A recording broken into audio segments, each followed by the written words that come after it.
Defensa jurídica en la Corte Constitucional en favor de 88 exmiembros de la Policía Militar Aduanera. Señor doctor Ramiro Ávila Santamaría, magistrado ponente en el caso de los exmiembros de la Policía Militar Aduanera. Señor magistrado, en un Estado constitucional de derechos es imprescindible la indeclinable misión de ampliar y aplicar el espectro de los derechos y las garantías constitucionales y legales que se han venido vulnerando por la autoridad pública sin solución desde 1994. Usted, como constitucionalista, conoce que los derechos son aquellas facultades o valores esenciales que tiene cada persona y que están reconocidos en el orden jurídico nacional e internacional, y el reconocimiento expreso de un derecho significa que no habrá trabas para su ejercicio, salvo las limitaciones establecidas por el mismo ordenamiento jurídico. En cambio,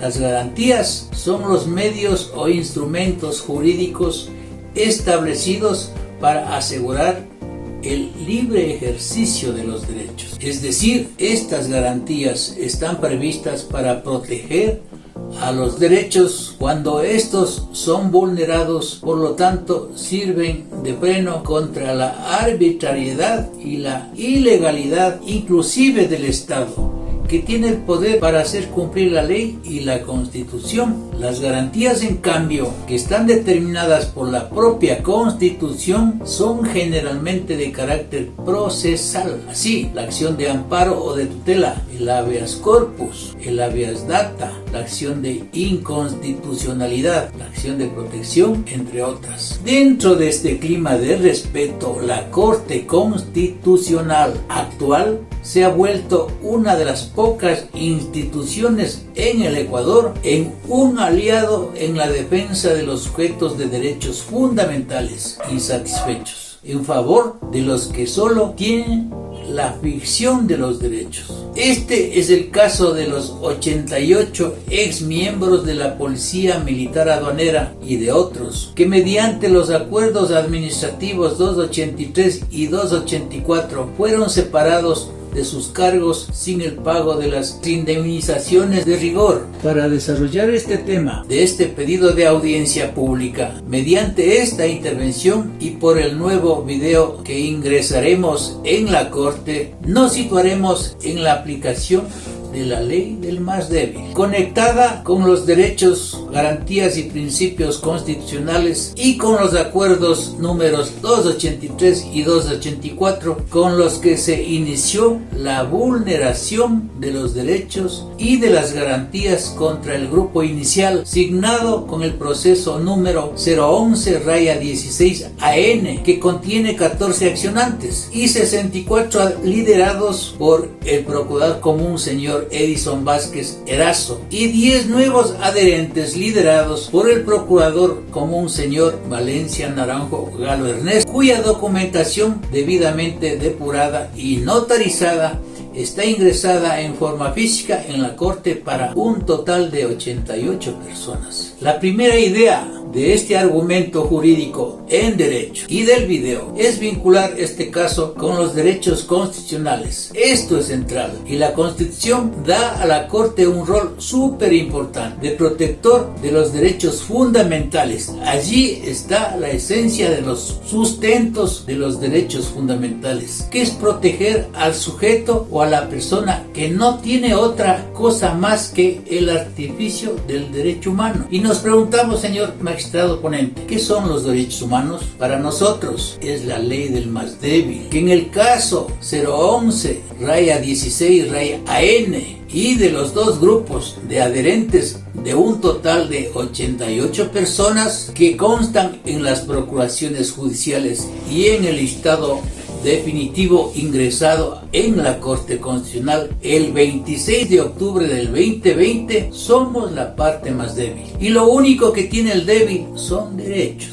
No tenemos poder político, no tenemos poder económico, no tenemos fuerza, no tenemos armas, no tenemos el aparataje que tiene el Estado, no tenemos la fuerza de las sentencias que tiene la Administración de Justicia y la misma Corte Constitucional. Solo tenemos derechos. Esas personas que no tienen ningún poder desde 1994 están en un permanente estado de indefensión jurídica. Sus derechos humanos se están convirtiendo en simples artificios. Es decir, son una invención, son una ficción jurídica, porque estos derechos que están en la cima de la Carta Magna no se cumplen desde hace más de 25 largos y tediosos años de lucha por diferentes grupos y vías jurisdiccionales. Con esta tesis del más débil acudimos al máximo organismo de control de la legalidad del país para que puedan descubrir las vulneraciones cometidas por la autoridad pública al dejar en indefensión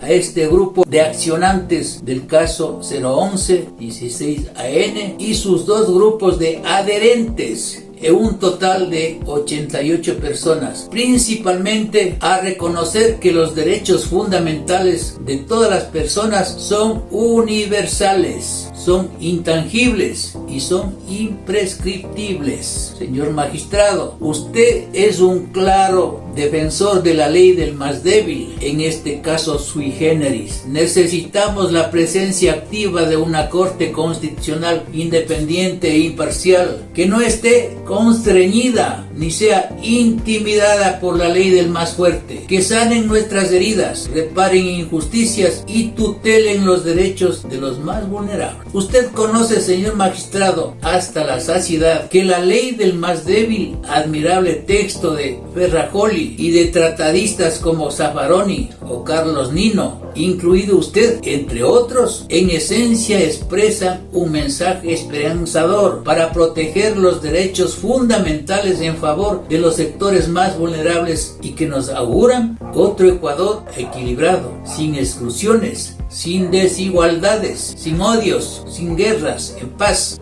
sin la perversidad de despreciar los derechos del más débil. Es teóricamente posible. Es teóricamente posible. Lo que queremos transmitirle es que nuestra causa es su causa. Las pruebas están al canto. Nunca se pagó las indemnizaciones de ley por separación unilateral que ejecutó el ministro de Economía y Finanzas de esa época. Se vulneró derechos humanos de personas, de adultos mayores, y la Corte anterior o cesada lo único que hizo fue crear falsas expectativas o ficciones al elaborar un proyecto de resolución que se quedó en el tintero. Nunca se puso en el orden del día de la Corte. Su ponente lo guardaba en sus archivos por acción u omisión. No tomó conciencia que esa inactividad estaba generando un daño moral y económico de consecuencias impredecibles, dañinas y censurables de esta y de otras causas acumuladas, hasta que vino el cese obligado de esa Corte ante tanta negligencia en el despacho de miles de causas y su nulo control de la legalidad. Personalmente creo que con la